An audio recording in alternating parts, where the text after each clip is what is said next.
I'm here visiting Stirling Castle, one of the most important and greatest stone castles in Scotland. The castle was not only a fortress, but a royal palace as well. In fact, several kings and queens were crowned here, including the most famous of them all, Mary, Queen of Scots, in 1542. The castle was lived in by so many monarchs, and they then enlarged it, adapted it, embellished it in order to provide security, comfort, and a little bit of pleasure. And due to its strategic location, it was the most besieged castle in the land.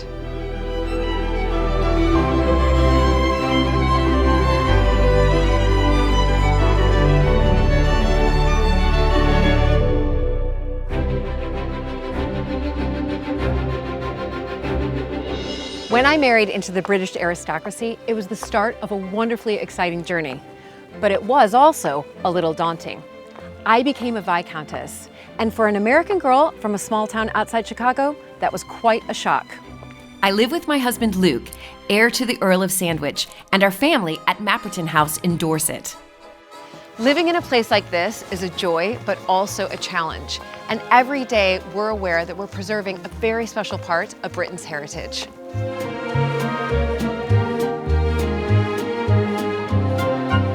Mapperton has opened up an extraordinary new world for me, and I can't wait to share it with you all.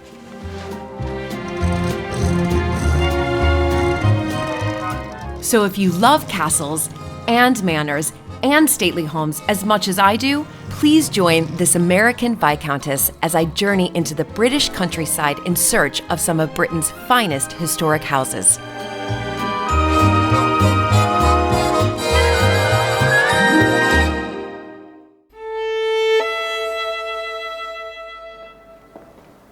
Oh my goodness. I'm literally stepping into 1,000 years of history. This is astonishing, and it's so ornate. Hello. Hi. I'm Julie. Julie, welcome to Stirling Castle. I'm Ross. Hi, Ross. Nice to meet you. And you're dressed the part. That's it. You are Scottish. I am indeed. I'm at Stirling Castle. The finest This is one in perfect. Scotland. Oh, it's a glorious castle here at Stirling. I'm biased, of course, but I would say it was the finest one in this entire kingdom. This is the stage upon which Scotland's kings and queens performed from the 1100s, really right down to the present day. Stirling Castle is crucial to our nation's story. It's incredible because, of course, it was built as a fortress, and then it evolved to become this royal palace. That's it. The early years were very much a fortress. We command the crossing over the River Forth. Right. Stirling Bridge is just down below the castle. So if you hold the castle, you can control whoever's crossing over the bridge. So tell me a little bit about the architectural history here, because this is such an ornate building. Yes, the royal structures that we have today are largely 16th century, built by the Stuart kings. Okay. So the oldest building left is 1381, built for King Robert II, the first of the Stuart dynasty. And it was his descendants that went on to give us the glorious structures we have here today. We've got eclectic architectural styles. The Great Hall is England, the Gatehouse is France, and the Chapel Royal is Italy. They traveled and they saw these places and they thought, I want to bring a little bit of Italy or France. Scotland was back no remote home. realm. We were a fully integrated European nation. We wanted to be European players. So anything that was happening in the continent of Europe, our monarchy wanted to ensure it was at their court also, whether it be music, food, dance, fashion, architecture, art.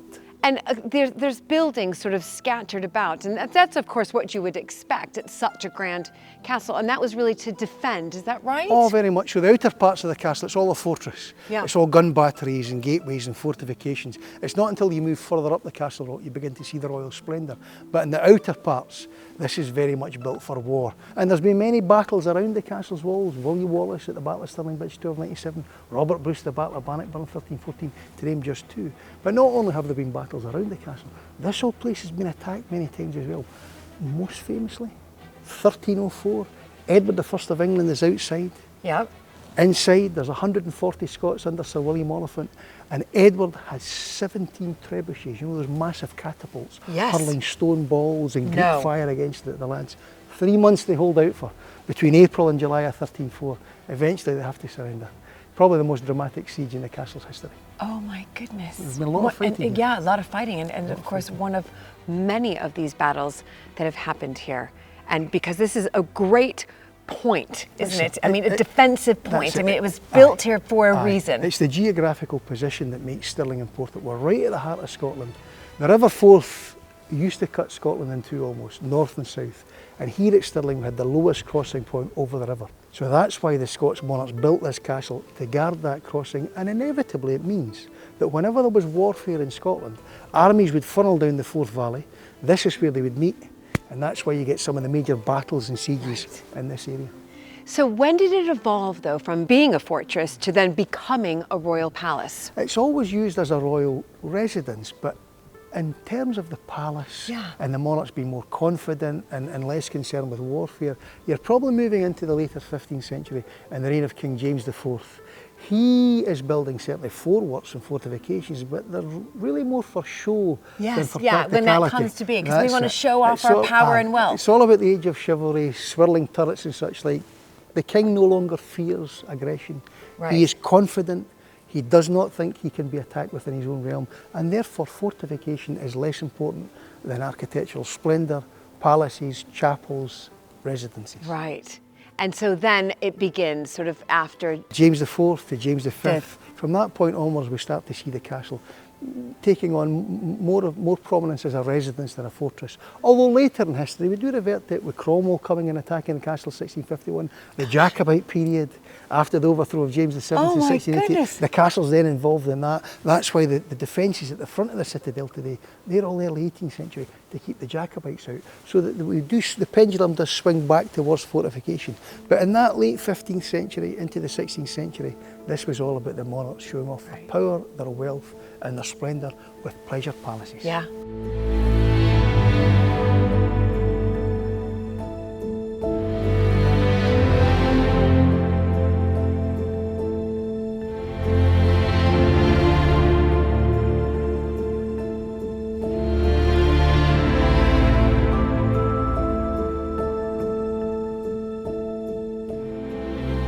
Now, what's interesting is, of course, this looks so much different. You walk in and you think, what is this building? It looks very odd. This is our Great Hall, and although it looks modern, this is actually one of our older structures. Right. It's built between 1497 and 1503. The Great Hall has recently been refurbished. And when Historic Scotland were refurbishing it in the latter part of the 20th century, we didn't just restore the interior, we also restored the exterior. So how you see this today, covered with lime wash, the shade known as King's Gold, this is exactly how the hall looked in the early 16th century once the hall had been completed for James IV.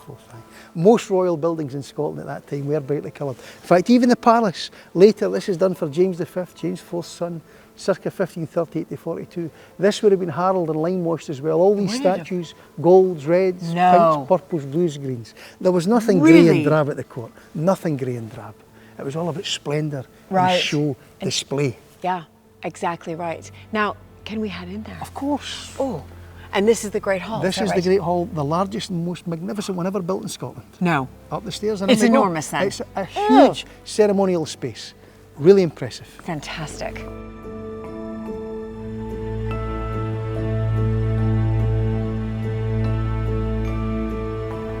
Oh my goodness.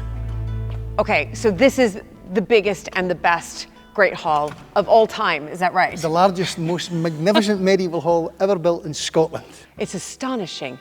It's absolutely astonishing. Now, tell me a little bit about the construction of this, when it was finished, and kind of what happened here when it was a royal palace. King James IV, our great Renaissance king, he commissions the Great Hall. So he builds this between roughly 1497 and 1503. And this is used for all the state and ceremonial occasions. Parliament meets in here, royal banquets and festivities are held in here. Right. Most famously, Mary, Queen of Scots. She used this hall for a 3-day party in December 1566 to celebrate the baptism of her son, the future King James VI. Again, you know, the kings and queens who were here, it was an opportunity for people to also come and greet them and meet them. Yes, more of a ceremonial space for partying, for banquets, for parliaments. Right. When you're getting audiences with the king, you tend to find that in the royal apartments within, for example, the King's Inner Hall in the King's House or in the Palace Block. But in here, This is where the king is very much on stage. Right. Again, another famous celebration is James VI. Yeah, so tell me a little bit about that. He uses this hall on the 30th of August 1594 to celebrate the baptism of his son and intended heir, a wee boy called Prince Henry. He would have been King Henry IX of England. Okay, Alas, he died when he was aged 18 and never ascended the throne. He was born in the castle, here in the palace, baptised in the Chapel Royal, 30th of August 1594. Right. And the festivities for that baptism are here. But the high point is when a ship, 12 metres long, 18 high, is dragged into the hall. And on the decks of the ship, a ship, they're serving foodstuffs to the guests. As it gets to the top of the hall, it then reverses. And upon the decks of the ship, there are 36 brass cannons. As it's withdrawing, each cannon looses off a round. Much it is said to the consternation of some of the guests. The smoke was everywhere, so they say. Incredible. So it was a celebration party, incredible. And that was kind of before they had fireworks, I guess? Well, no, we actually have an earlier celebration in here. The very first fireworks display ever witnessed in Scotland. Because I mentioned Mary's festivities in 1566. Yes. Well, the last night of the celebrations, the 19th of December, 1566, Mary leads all of her guests from the Great Hall down to the front of the castle. Yeah. And there she puts on the very first fireworks display ever seen in Scotland.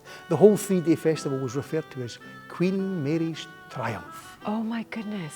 So we can really thank Queen Mary for bringing fireworks to Scotland, Certainly is that right? In Scotland, yes. It sounds much better than Guy Fawkes, November 5th in England, don't you think so? Well, it's quite spectacular, but of course both are linked into James VI because fireworks at night, Guy Fawkes in England.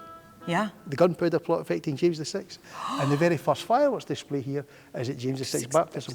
So his life is inextricably linked to with fireworks. Brilliant. Shall we go out into the inner close, the royal heart of the castle? Yes, you lead the way. This way.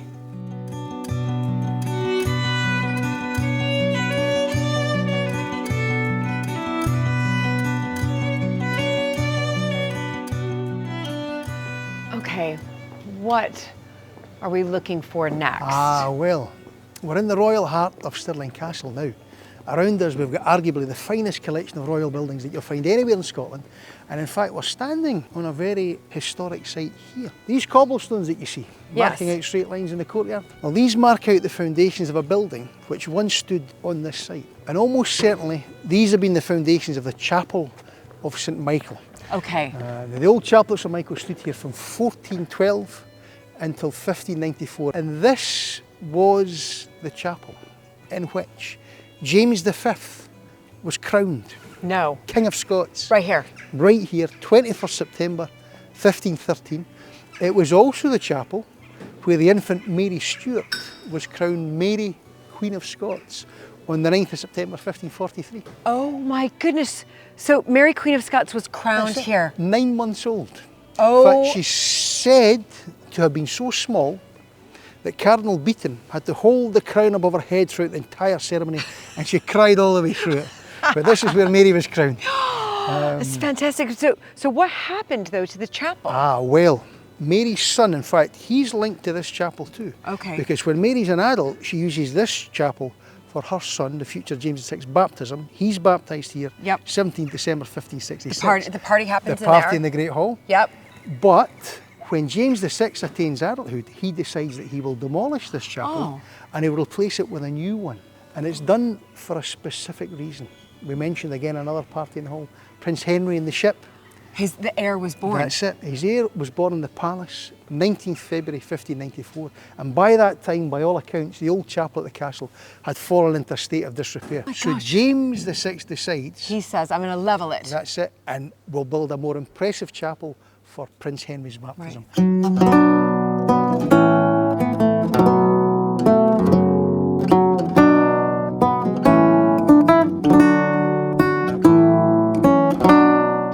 So this is where Henry was baptized. Well, that's it. This is where he was baptised, 30th of August 1594. Wow, I mean, it's enormous. To think that King James VI built this in how many months? 6 months. I mean, it's vast. So tell me a little bit about the frieze. Is this original? Do you know, the frieze is a wee bit later. It has been restored, but it was originally painted in 1629 Okay. for Prince Henry's younger brother, King Charles I.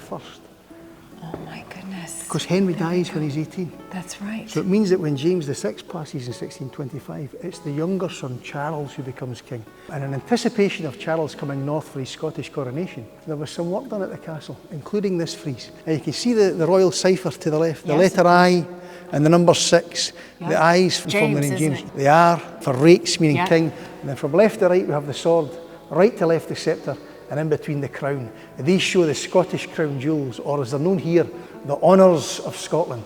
And of course the actual honours of Scotland can be seen in the crown room at Edinburgh Castle. That's right. I mean, it's incredible. Now tell me a little bit about this modern ceiling. The chapel does look pretty modern now. And it gets us back to the period when the castle was occupied by the army. Because when the army were here, you know, from late 18th century to later 20th century, they used all the buildings for their own purposes. Of course. For example, in 1911, in this chapel royal, we had a schoolroom, a storeroom, a dining room, plus an attic space. Oh, there's another floor. Aye, another level in here. And it wasn't until the 1930s that all those partitions were taken away. In fact, that was when we found the original frieze underneath all the army's work. But the chapel has been restored subsequently. It was hoped that we would restore it in the 1930s, but then the Second World War intervenes. There was a wee bit of work done in the 1950s, but the bulk of what we see here today was done by Historic Scotland in the mid-1990s. We put in a new floor, a new heating system, and we installed this new roof as well. Right. And this is the style of roof that you would have seen here in the 1590s. Although we do know from the 1628 Master of Works accounts, the original roof was decorated with blue and white motifs and such like. The other thing I wanted to ask about were the windows here. Are these the original windows? No, as with the roof and such like, these were put in the mid-1990s as part of the refurbishment. But they're the same style of windows that would have been here. However, if we look at the frieze to the west end, you can see Valentine Jenkins has painted a fake window. Right. And if you look at the style of the windows here and compare it to the windows that we've put in, slightly different. Right, those have diamond panes. That's it. I'll wager in 1629 when this was painted, that's how all the windows would have looked. That's how, and that's a great window over there. I'm imagining it with diamond panes. But further on, is that the location of where the baptism happened? It was. The baptism would have taken place down at the Holy Table. Ooh, at the Holy Table? The Holy Table. The king himself, James VI, he sat down here at the northeast corner of the chapel, underneath a canopy, and we had the ambassadors from England, from Denmark, from Mecklenburg, etc., all sitting here as young Prince Henry was baptised.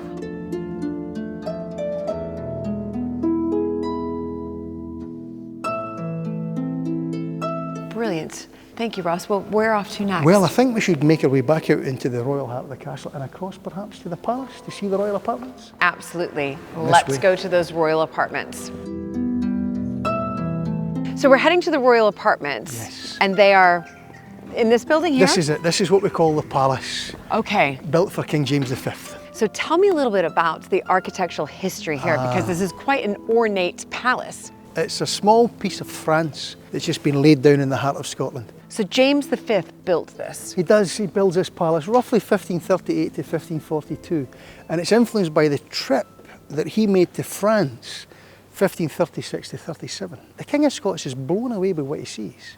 Right. So when he gets back to Scotland, he tries to recreate that French Renaissance style here with his architecture. So it's often said that a lot of the statuary and carving that we see in the facades are said to be similar to the type of statuary and carving that we would find, for example, on the Louis XII wing at the French Royal Palace of Blois. Now, the one to the furthest on the left looking down upon us, that is a statue of King James V himself. He's given away by the feature above his head, a Scottish lion. Oh. And in its paws, the lion clutches a tablet which bears the king's cipher, a letter I and a number 5. And then just above that tablet, we see the king's enclosed imperial crown. So there he is, James V. There he is, and he's sort of looking outwards, right into and his saying, royal court, welcome to my royal palace and my royal court.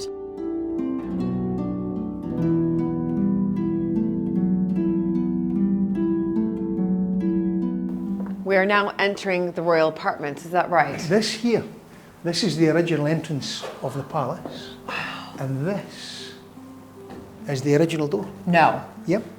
That door date that for me? Circa 1540. And therefore it means that this was the very door that was pulled open on the 9th of September 1543 to allow the infant Mary Stuart to be carried from the Queen's apartments through this doorway and across to the Chapel Royal, where the crown of Scotland was placed upon her head, and she was transformed from an infant child to the Lord's anointed as Mary, Queen of Scots. Right. This very door was here that day. Wow. And she was screaming the whole time, is that right? She did it at her coronation. Yeah. It's incredible just to think that Mary, Queen of Scots, I mean, definitely, you know, her hand touched this. Yep, she would have opened that door. She would have opened it. As a child and as an adult. Of course. So it survived. Still here, all these years later. Wow, it's incredible. It's incredible, considering, of course, the amount of fires, you know, that these palaces we know and historic houses have, but this has survived. There's been major refurbishment works done in the palace. The army changed all this as well. But Yes. some of the doors have survived, and this is one of them, thankfully. Thankfully, that's right. Incredible, incredible. All right, so which way? I think we'll go along the West Gallery Okay. to the Queen's apartments. Oh, fantastic. We'll begin there. So what room is this in the apartments? We're now in the Queen's side of the palace. This is the Queen's outer hall. It's a waiting room. If you're coming to the castle to seek an audience with the Queen of Scots, you're given admittance to this space, and this is where you wait until the Queen is ready to receive you. Oh my goodness, so I've also noticed I am. Now, I is of course Latin for James. Jacobus. M. The M is for Mary. Maria. Oh, Mary Maria. of Guise. And you can see that the I and the M are linked together with a love knot.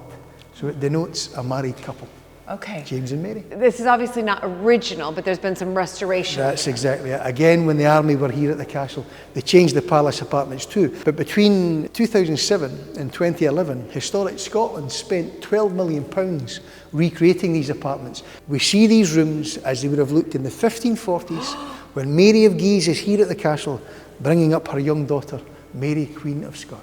Oh my goodness, incredible. This is now Queen's Inner Hall. Queen's Inner Hall. This is where you met the Queen of Scots. Oh, so this, oh my goodness. So you're waiting out there to be called in, you get called in, and there is the Queen. You can see the throne, and if we're talking the 1540s, the Queen to which we refer is Mary of Guise, James V's second French bride, the mother of Mary, Queen of Scots. And therefore it is Mary of Guise arms that are emblazoned on the cloth of estate above her throne. And this carpet here, am I allowed to step on it? No. Well, you're special, so you can. They were known at the Scottish court as Turkey rugs. Really, really expensive, very prestigious. So only the most important people in the room were ever permitted to stand upon the rugs on the floor. Wow. The So if Turkey I'm rug. coming in from the outer hall and I want to ask a question or complain That's it. or whatever it might be, I cannot stand onto this rug. I would be speaking to the Queen at this distance. Unless invited to do so. And if the Queen did invite you to do so, it was a sign of favour, a great compliment to you. Then would I have to get on my knees? Well, it just depends what your relationship with the Queen Curtsy? is. Oh, you'd have to show respect. I'd have to. You'd have to show respect. Right.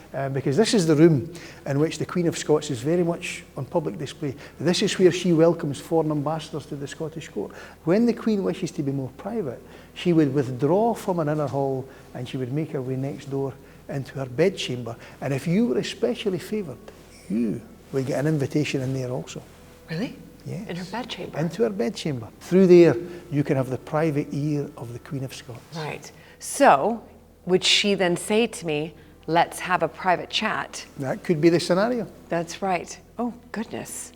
And that's where she slept. Well, there is a theory that she may not have slept in the bedchamber, but I think she probably did. But we can pick up on that next door. Okay. This is the smallest of the Queen's apartments. You'll have noticed as we've moved from the outer hall to the inner hall to the bedchamber, the rooms are becoming progressively more smaller, but they're also becoming progressively more important. Okay. So this is the most important room. To get access into this space, Well, it's her bedchamber. that's of a course. real sign of favour.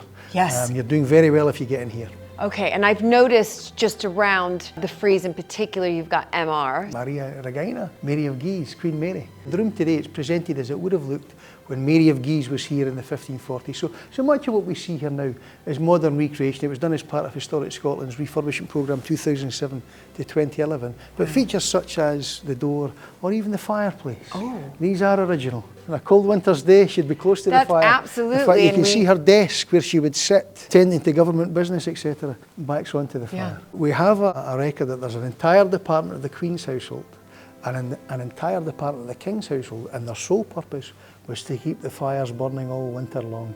Interestingly, on the outer halls, the less prestigious rooms, they burn just logs. But as you get further into the palace, the inner hall and the bedchamber, they burn both logs and coal. A reflection of wealth. And this is the room where the Queen will grant you a private audience, but it's also where the Queen attends to government business. This is her working space, it's an office. And it's where she will dine privately. There is a theory the Queen would never have slept in the bed in her bedchamber. It is thought that perhaps the Queen would withdraw it into a smaller closet where she had a bed to sleep of an evening. I don't know if I'm convinced by that theory. It's certainly possible. In Tudor England you often find that was the case. But I think if I've got this lovely fire and this lovely bed, this is where I'm sleeping, not in some wee closet. I might disagree with you on that, only because I'm thinking, wouldn't you want something more cozy? You know, it's Scotland, it's cold, maybe. Possible, it's certainly But you're possible. the expert. Well, that's the theory. No, there are theories that the King and Queen would not have used their bedchambers. However, I have seen the King's closets at the castle, and I know that there's no heating in them. So I think the likelihood of the King of Scots leaving a warm, toasty room and retiring into a cold closet, perhaps slightly. Okay, I think you win. All right, where off to next? Well, we're in the Queen's bedchamber. Yes. And next to the Queen's bedchamber, we have the King's bedchamber. And interestingly, the lock is on the Queen's side. But we can go through today. I love those queens. Clever, clever, clever. King's bedchamber. King's bedchamber. So essentially this is the most important room in the castle. But not just a king using this space. When the adult Mary, Queen of Scots, returned to Scotland from France in 1561, as an adult queen, she is the boss, so Mary used the King's bedchamber rather than the Queen's bedchamber. Right. This is the Queen. Wow, and then you've got sort of I-5 there. For her father, Jacobus V, James V. But perhaps the nicest original feature in here, the fireplace, with thistles down either side and lions also, emblems of the Scots monarchs. Beautiful, absolutely stunning. This ceiling is exquisite. It's beautiful. Not original, No, but well... replica, so tell me. Yeah, this is a replica of how this ceiling looked from the 1540s until the 1770s. Wow. Up here, we have a replica set of what were called the Stirling heads. Okay. Now, the Stirling heads were wooden roundels commissioned by James V at the time of the palace construction. And they were in the ceiling of this room until the year 1777, by which time the military were here, and it's said that the weight of the roundel was causing the ceiling to collapse. Okay. One of the roundels fell, and the story goes, perhaps it's an apocryphal tale, that it hit a soldier in the head, and consequently the army decided they must be removed on grounds of health and safety.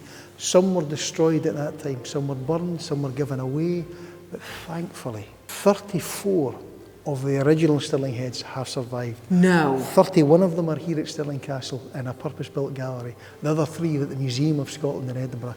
And it's great that they have survived because they're some of the finest examples of Renaissance art ever produced in Scotland. Incredible Beautiful that they treasures. survived. They have survived. This is a replica set, but it's showing how the ceiling would have looked. And we can identify some of the heads. The lad up here with the beard, the bonnet, and the golden sleeves. Yeah. We think that head may represent King James V himself. Who built He commissions the palace. the palace. And next to him, the lady in the purple dress. Yes. We think that's Mary of Guise. Oh, his second French wife. bride who lives here in the palace, bringing up Mary, Queen of Scots. Yes. And on the other side of the king, the lady with the red dress, The first Madeleine wife. de Valois, the first wife. So James has Yes, his surrounded queens on either side. himself But by his wives. My own personal favourite. Oh, Looking yeah. down upon the king's jester, giggling and laughing. That is fantastic. But it is a beautiful ceiling, and it must have been stunning in the 16th century when our monarchs were using this space and their guests were gazing upon this grandeur. Incredible. And this space was used King's Inner Hall, so essentially this is where the king is on public display. This is where he welcomes ambassadors to the court. This is where he discusses politics. This is where he will dine with courtiers. Right. So, yeah, King's Inner Hall. With this absolutely extraordinary and exquisite ceiling. Very much so. Very much so. What a wonderful tour through the history of the Scottish monarchs who have left their mark on Stirling. But Ross had one last hidden secret of the castle's past to show me. Now, this looks original. It is indeed. It is indeed. This is an original roof beam from one of the floors in the structure in which we now stand, the Prince's Tower, which dates back to circa 1502, built for James IV. And original nails. That's it. You can still see them there. Oh my gosh, you can. So what was this room then used for? This room plays an important role in the history of Stirling Castle. For we know in the 1570s, this space here was the schoolroom of King James VI. Right. He was educated here at the castle in his childhood by a man called George Buchanan, who was something of a tyrant, albeit a very learned scholar. Is this original? Well, I'm obsessed with something being original. We have 3 fireplaces here. This is the original 16th century fireplace. Okay. So this would be the opening that warmed James VI when he was being educated here by George Buchanan. Yes. Then we have a 17th century fireplace, smaller, that was installed at a later date. And then we have a 19th century military fireplace. Oh But when my you strip all back goodness. through the layers of history, this is the one. 16th, 17th, 19th. Incredible. And up there? And that's supporting the chimney. Right. In the So Prince's 16th. Tower. 16th century. 16th century. This structure is part of James IV's forework, the old outer wall of the castle, and it's built circa 1502. Wow. But no, this has been an important room. James VI famously is educated at Stirling Castle. He spends his first 13 years here. And in this space he's educated by Buchanan and Peter Young. And Buchanan pushed the young king hard. It was his contention that a king should be the most learned person in the realm. And therefore we know that the curriculum was tough for the king. He got out of his bed in the morning, first thing he had to do was his Greek studies. Wow. Then he got his breakfast. After breakfast, he was studying Latin. Of course he was. After Latin, it's lunch. And in the afternoon, it could be a different subject, history, rhetoric, poetry, something like that. But it did inculcate in the king a genuine love of learning. In fact, when James VI visited Cambridge, the university, in 1605, once he was King of England, he did express the sentiment that had he not been a king, he would have liked to have been a university don. And He wanted to be a don. he wanted to be a don. Easily one of the most learned sovereigns ever to have sat upon a British throne. And it's possible, just possible, that the king has left his mark in this room. Come this way. Okay. In here, we have a cupboard. On either side, we have plaster, Yes. which is original 16th century. So this is original 16th This is century. original. And in 2007, we had an archaeologist working in this space, taking all the plaster off the walls, trying to investigate the His space, schoolroom. how it's put together, Yeah. what can we learn about it. And he notices the sections of plaster on either side, and he also sees that upon it, there's etchings. So he investigates further, and it's graffiti. No. Now you're seeing it on both sides, but the most legible sentence written, I don't know if you'll manage to make it out, but if you can see here, it says G-O-D, Yeah. God, Yep. M-A-D-E, God made, and it continues, God made man and woman, Wow. and underneath it, J-A-M-E-S, No. James, and below that, the bottom loop of the number 6. 6. God made man and woman, James 6. So we can't say with certainty that it was James VI himself who inscribed this upon the wall, but there's a good chance that it was. Yeah. And you can see it's just at the right height for a wee schoolboy Exactly. to be scratching That's upon the right. wall. That's exactly right. He'd be yay That's high. it. It'd be wonderful to think that the king has left his mark on his schoolroom here at Stirling Yeah. Castle.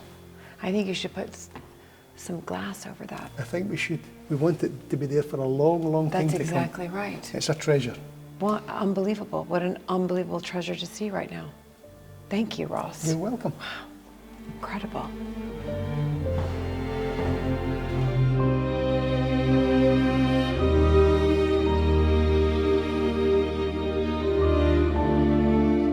What an amazing day out here at Stirling Castle.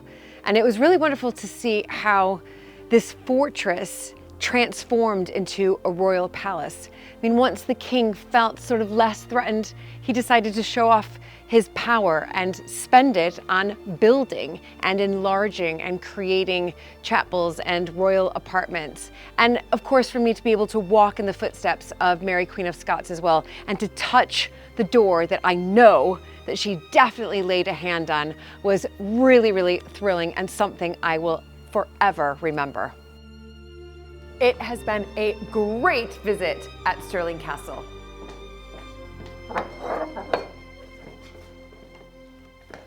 Bye, everybody.